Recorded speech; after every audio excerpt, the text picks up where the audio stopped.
Hi again, everybody, and welcome to Inside Golf. I'm Harry Donahue, and here's the lineup for today's show. We'll be going to Aronimink and a look at the first of 4 golf events that will be held and spread out over the course of the summer. It all benefits the Ed Snider Youth Hockey Foundation.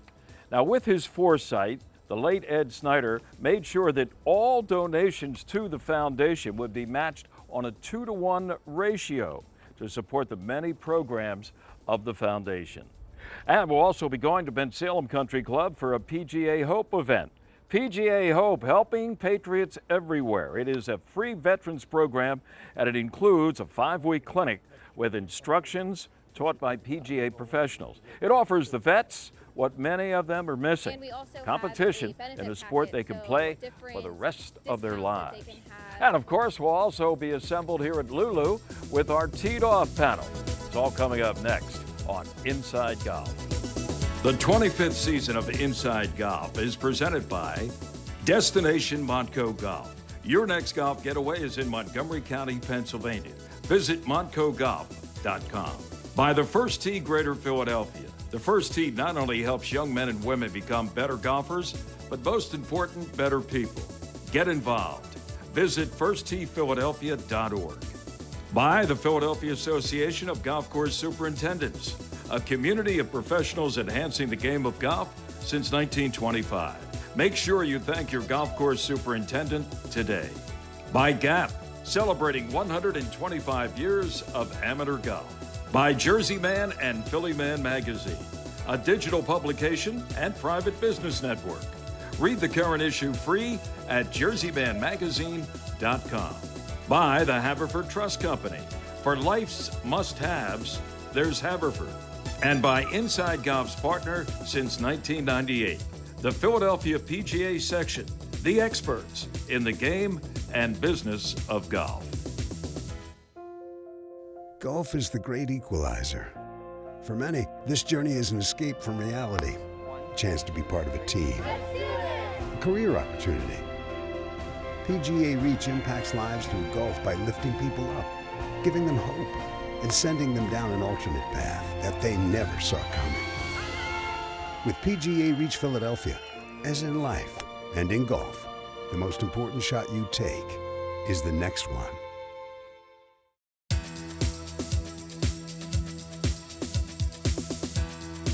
Welcome back to Inside Golf. Today we're at Aronimink Golf Club, Newtown Square, for the first of 4 big events for a group of golfers here in the Philadelphia area that is going to raise a lot of money, hopefully, for what was known at one time as Snider Hockey, and now it's going through a name change, but the idea is still the same. And here to tell us about it is the man that's been at the helm for the last 15 years, Scott Tharp.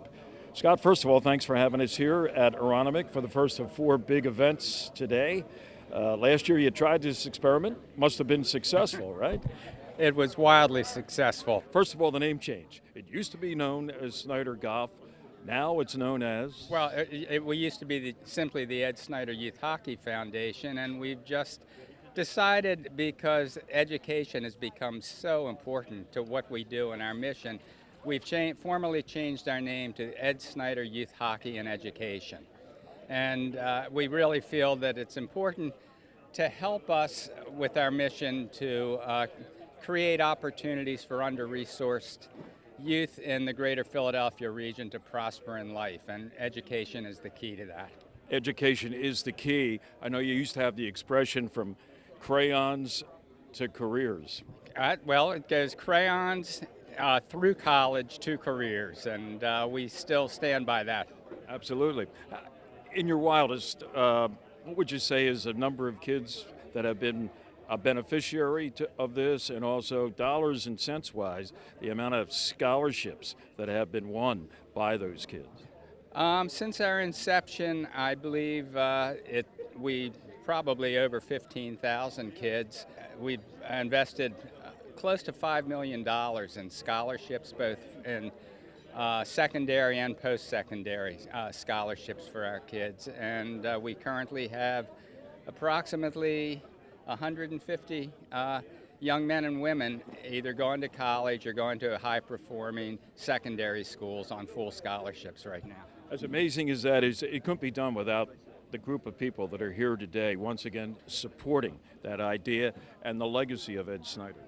Oh, that's for sure. These people are wonderful. They come out and support us every year. It's our hope that we'll raise over $1.5 million throughout this series of events this year, and it really gives us a head start in our fundraising for the coming year. You and I have talked about the legacy of Ed Snider. The one thing he kept reminding you was what? More and more and more. There was probably a week didn't go by when Ed was with us that I didn't get a phone call from him saying, "Scott, what more can we do for these kids?" You know, he always said, "Well, we're going to do more, and even more," and that's what we're going to do to honor his legacy. Well, it is certainly being honored again this summer, starting here with Aronimink. You go to Atlantic City down at the shore, you go to Applebrook, and then things wind up at beautiful Gulf Mills. You have 4 iconic golf clubs for an iconic organization. And I'm sure Mr. Snider's up there saying, but Scott, we got to do more for next year. Yeah, I think he's already plotting out, our next fundraising effort. And I know you golfers are itching to be out on the course on a beautiful day. So to begin things, well, here we are at this Snider Cup, Pro, the edition 2022, and a guy that's been around Flyers hockey and Ed Snider's legacy for, I don't know, 50 years? 50 years plus. 50 years plus is Lou Nolan, the voice of all those Flyers games, both back at the Spectrum, now at the Wells Fargo Center. You keep on ticking like a fine watch. Oh, thanks, Harry. I appreciate it. I just try to get my job done and get out of there. Now, what are you doing today here? Well, a little announcing. I'll do the first hole, so to speak. Introduce the foursomes? Introduce the foursomes. There's nobody to listen to me except them, but we have a lot of fun. We joke around a lot, and I've been doing it for a long time, and it's just a blast. What's your single biggest highlight of being the voice of the Flyers in your 50-plus years? It's not hard to single one thing out. It's when I said last minute of play in the third period on May 19th of 1974. So I know the date. And we won the Cup shortly after that. But when I said that, and I could barely hear it because a roar had worn out with the crowd. It wasn't a cheer, it was a roar. And I said, geez, we have a shot at this. We might win. I had no idea it was going to happen. I mean, I had an idea, but since then it's been fantastic. Great parade. Rode in the parade with Fitz Dixon, as a matter of fact. I rode in the front of the Cadillac with Fitz and his wife, and unbelievable stuff happened. And another cup after that, but that was my single biggest. Is there anybody around the league that's done it as long as you have? I don't think so. No. There you go, folks. They call it the Dean. Whatever. You're the best. Lou Nolan. And he's back for another year, at least one more, right? Sure I am, Harry. I'll go until they call me in and say we want to make a change. I want you to get the chance in one more Stanley Cup Final Series to saying 1 minute remaining. I think that's a great idea. I'll take that. Okay, take it to the bank. Lou Nolan, always a pleasure. And the 1B group, 12 o'clock starting time from Team River Rock. Please welcome Kurt Hausner. Bill Whitmore has been involved with this organization under a new name now. He is chairman of the board.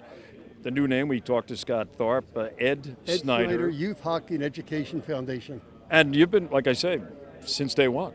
And you've changed the format of this particular fundraising event. Used to be a yearly, one-day event. Now you've spread it out. Last year it was successful. 4 different clubs, 4 iconic golf courses, by the way. Why did you make the change? Just kind of a gamble to see how it would take? Well, things changed with the single-day event. We just had different issues with putting everybody together on one day, that we wanted everybody to be there. So what we did is we came up with this 4-course format. It's actually a bigger success because teams are able to register 8 people. So on any given day, we have a foursome here. So if somebody can't make it to all 4 events, they can be subbed out.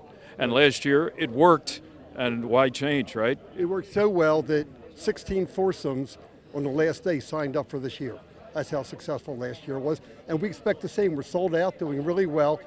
And the impact here for the kids is that the money we raise today with the match from Ed will be about 25% of our annual budget. Wow. And that's what's so good about it. How about that? And the way Ed set up his contribution from his foundation, it's not dollar for dollar, it's $2 for dollar. Right. So if somebody gives $5,000, it's really a $15,000 donation. Well, I say it a different way. He's controlling us in his death because we have to raise the money in order to get the 2-for-1 match. But it's great because the golfers here today not only participate in this event, many of them write checks at the end of the year. You know, a woman just walked up to me at the desk down below and said, I want to give you an extra check today. You know, what happens here at this golf event is really our biggest event. Almost every club in Philadelphia is represented here. It was successful last year. This year it will be as successful, if not more. Lauren Hart, no stranger to Philadelphia sports fans, especially Flyers fans. Good to see you, Lauren. It looks like you're going to be working again today. You're going to get things underway with a rendition of the national anthem. That's it, singing in the sunshine, not in the freezing cold on the ice, but very happy to be here today. I'm sure you are. Any sports organization has to give back a little bit, be stewards a little bit of the game and the community they live in. I think the Flyers do that as good as anybody. It's just beautifully. And what I love about the Ed Snider Youth Hockey is that a man in Ed's position could have done so many different things with the fortune that he grew and that he built, and he chose, of all things, to do it a step at a time, one kid at a time. That's what I love so much about the program. You see tangible results every day. Kids in school, kids learning, kids graduating, dreaming big. And so, you know, I don't think you could wish for a better legacy than that. Speaking about what you have done for the Flyers over the years, how many years now have you been called upon to sing the anthem prior to a game? Well, you know, someone asked me that the other day, and I had to count on my face. It's been 20 and a few extra. But really in the 2000s, Ed brought me into the Flyers hockey family. I felt part of his family forever, but into the hockey family, and I've been there ever since. By the way, if you're watching today and you'd like more information on what these fellas and ladies are doing here at Aronimink and this whole tournament idea, maybe you want to get involved for next year. For more information, you can go to Ed Snider Youth Hockey Foundation. Just Google them in, and you'll find out all you want to know about how you can be involved in the Ed Snider Youth Hockey Foundation. It's a great cause. All right, stay with us. There's more to come next here on Inside Golf. The oldest state or regional golf association in the country hits a milestone this year. GAP celebrates its 125th birthday. Celebrating amateur golf since 1897, GAP has evolved to include 300-plus member clubs, more than 90,000 individual members. It offers events for males and females of all ages and ability levels. GAP continues to uphold its mission to preserve, protect, and promote the game of golf. Happy birthday, GAP. While most drivers spend their lives going from point A to B, in America, we're all about point X. That's why our most versatile BMW X-Range vehicles are proudly manufactured right here in Spartanburg, South Carolina.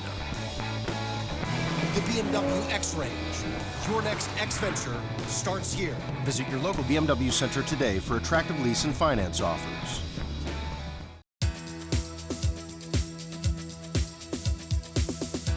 And welcome back to Inside Golf. Part of PGA's section of Philadelphia's PGA Reach program is PGA Hope, helping our Patriots everywhere. And recently, we went to Ben Salem Country Club to get a look at a recent graduation of PGA Hope. It's not only a social thing, it's a practical thing, a rehab thing for these veterans, giving them a chance to get some lessons in the game of golf. And here with more on it is Courtney Curcio.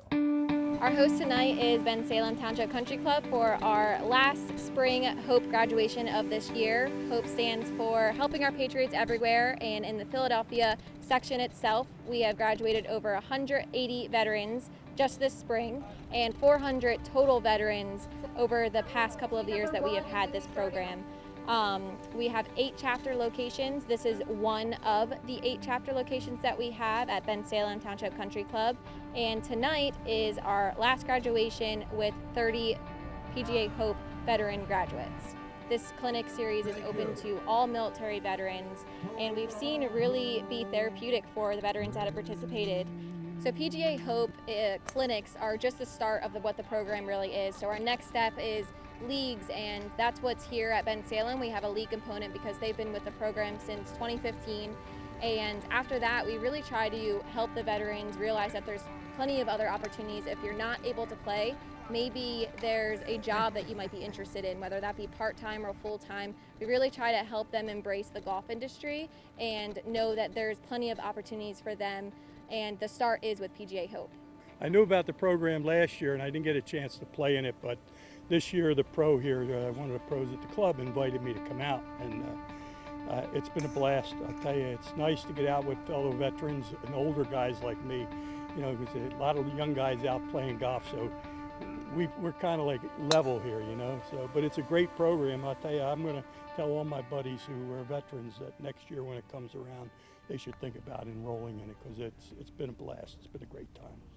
And we also have a benefit packet, so different discounts that they can have within the golf industry. So equipment or range fees or golf fees, those things are also incorporated. Once you graduate from the program, you're able to have that going forward.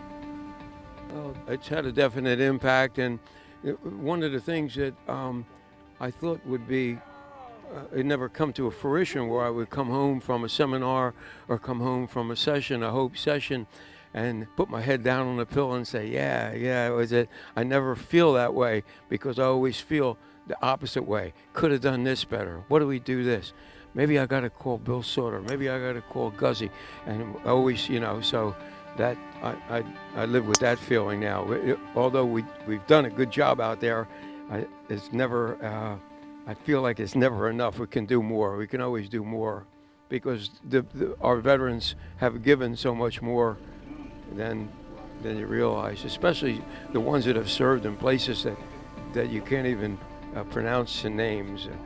I made it a firm commitment that in the group of the Bensalem Township veterans, I recruited Dr. Jeff Horger, Steve Roll, guys from the Bristol VA. So my goal was to have them, they not only contribute, they not only learn golf here, they're close by. If somebody's having trouble or difficulty, a veteran's having difficulty, they don't have to make an appointment and wait till September 1st to talk about this or something. They can just grab Dr. Jeff and say, hey Jeff, can I talk to you? And he's going to listen, you know. And it's been really a win-win situation for both of them. They enjoy it, and that's from in here. Our thanks to John Carpenter. John does a great job, not only as the host professional at Bensalem, but also what he does for our veterans. So John, thank you very much. You are a pillar of that event. And if you would like more information on the Hope program, here's the website to go to. It is PGAReachPhiladelphia.com. Great job by John Carpenter. All right, stay with us. Coming up next, we'll be back here at Lulu with our teed-off panel. And sort of boring. Even as a player, nothing against his game. He did win the Masters. Yep.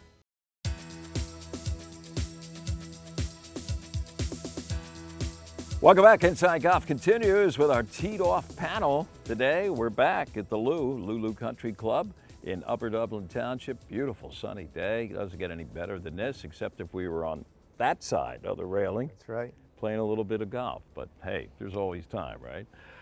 With us from Lulu, Jim Sullivan. Good to see you, Jim. Thanks for having us. Perfect day at Lulu, Harry. It's beautiful. 72 and sunny here every day. I know. Even when it's raining, it's a beautiful day at Lulu. Oscar Mestri, he is the president, Golf Association of Philadelphia. And from myphillygolf.com, this is Joe Logan. Joe, you've been in media all your life, so let's have a media topic. Today we're talking about the recent announcement by Sir Nick Faldo, that after almost 20 years, I think it is, he will no longer be at the 18 tower with Jim Nantz, or whoever's doing it, but mostly Jim Nantz in CBS's coverage of golf.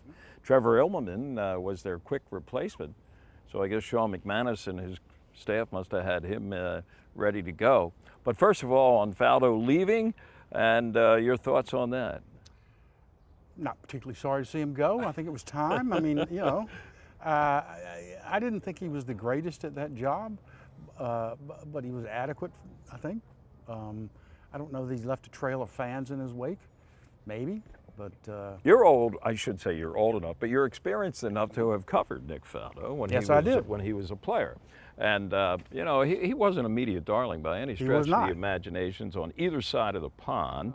And when he got it, a lot of people, you know, were saying, are you kidding, Nick Faldo?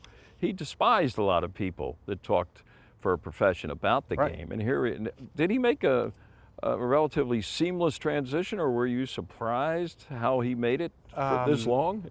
I am surprised that he made it this long. I mean, he, as you said, he was not a particularly popular player with the players, with the media, anybody. So when he took that job and immediately began sort of a reputation rebuild, and suddenly wanted to be a nice guy and all of that. And there were people who accepted that and people who looked at him sideways and said, I remember how you were for the last 20 years, so I'm not buying this. Right. And, you could say that about a lot of people on the other side of the camera now. Oscar, your thoughts on you know, how Faldo did, some of the things you can pick up from where Joe left off, if you have any, and going forward with Trevor Immelman. I mean, I have no issues. I honestly think that Nick, you know, he didn't do a great job. He didn't do a terrible job. Honestly, I didn't think he was that great. But I think, as we've discussed on some previous shows, the way I watch golf, and I think, you know, Jimmy said something similar, I actually prefer to watch with the volume turned off, you know, and watch the, you know. An announcerless telecast. Yeah, you know, I'm looking for certain things, and sometimes there's too much noise in the background. But that being said, I think that probably one of the people who had a shot at that job before he you know, turned his back on the PGA Tour was Phil Mickelson. I think he would have been probably pretty good at it. It's a shame that we'll probably never get to see how that would have worked out. But Trevor Immelman. Never say never. Never say never. Well, that's true. That's true. Yeah, that's true. Jim, picking up on the Mickelson thing, first of all, the money is different. I don't know how much Mickelson made. You know, he didn't make Tony Romo money or some of the money now that, what's his name? Faldo. What Faldo made. Yeah, I mean, Faldo. I mean, you know, they're throwing money around at these analysts, you know, $1 million a game plus. They're not doing that for each tournament, I know that. So, you know, would Phil have been one of the guys on your short list, Jim? Yeah, I've never, obviously, I don't really know what you're looking for when you're looking to hire somebody in that position. So Immelman, to me, will follow in Faldo's footsteps. I don't think of him as kind of the media pain in the neck that he was. I just think he's a pretty straight and sort of boring golf Even champion. as a player, nothing against his game. He did win the Masters. Yep. I can't tell you how many events he's won. Now, I don't know if that's a criterion or not for getting that job. Immelman? Yes. He didn't win 6 majors. No. He wasn't world ranked number one. The list of people that's done that is pretty short, pretty small. I just think, you know, CBS wants to be kind of the white glove golf telecast, and I think that's over. I think 3 or 4 years from now, the whole viewing experience will be vastly different. The Colt Nost of the world will have a better chance. I think you'll have the ability to hear player caddy conversations. You'll be able to plug in and listen to whatever group you want and have a Colt Nost doing the commentary, that sort of thing. I just think it'll change. Whatever they pay Immelman doesn't matter. Nobody's going to tune in to watch the show because Immelman's the broadcaster. I don't think anybody ever tuned in once to watch because Faldo was the broadcaster. So I don't know how you justify their salaries. Obviously, Major Champion is a great deal. They're very presentable and well-spoken guys that can tell a story about what it's like coming down the stretch of a big tournament. Right. I don't think that draws any of us in. We're looking to see interesting, good golf and maybe hear some interesting conversations, and you get very little of that on telecast golf, you know, on the major market telecast golf, in my opinion. The transition is in process. We'll see how it works out for the network and also for the talent. Thank you, gentlemen. We'll be back. More of Inside Golf coming up in a moment. Designed by Donald Ross, Lulu Country Club is one of the premier private golf courses in Montgomery County. This classic 18-hole course boasts a new state-of-the-art clubhouse with many amenities for members to enjoy. Members are invited to play in events, tournaments, and enjoy guest privileges. For more information, contact membership at lulucc.com. Do you think this Valley Forge vacation was your idea? We've been controlling us the whole time. This racing game is great, but nothing beats the real thing. That sloth you think I love so much gets me a free trip to the zoo. They don't know they're hungry yet, but I do. I'm starving!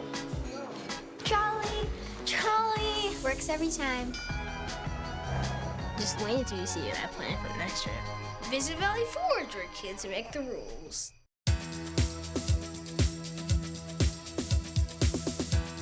That's going to do it for this week's edition of Inside Golf. What a beautiful day. I hope you get a chance this week to go out there and slap it around a little bit. Hey, coming up next week, we will be back here at Lulu with John Rusk. He's the general manager. He's the man that's overseeing the big project here at Lulu. They've been working on replacing all of their bunkers, like 100 bunkers over the course of 18 holes. We'll talk to John about the project and how it's going here at Lulu. I'm Harry Donahue, and remember, no matter how bad it's going for you out there, don't pick up. We'll see you next time, next week on Inside Golf. The 25th season of Inside Golf is presented by Destination Montco Golf. Your next golf getaway is in Montgomery County, Pennsylvania. Visit montcogolf.com. By the First Tee Greater Philadelphia. The First Tee not only helps young men and women become better golfers, but most important, better people. Get involved. Visit firstteephiladelphia.org. By the Philadelphia Association of Golf Course Superintendents, a community of professionals enhancing the game of golf since 1925. Make sure you thank your golf course superintendent today. By Gap, celebrating 125 years of amateur golf. By Jersey Man and Philly Man Magazine, a digital publication and private business network. Read the current issue free at jerseymanmagazine.com. By the Haverford Trust Company. For life's must-haves, there's Haverford. And by Inside Golf's partner since 1998, the Philadelphia PGA section, the experts in the game and business of golf.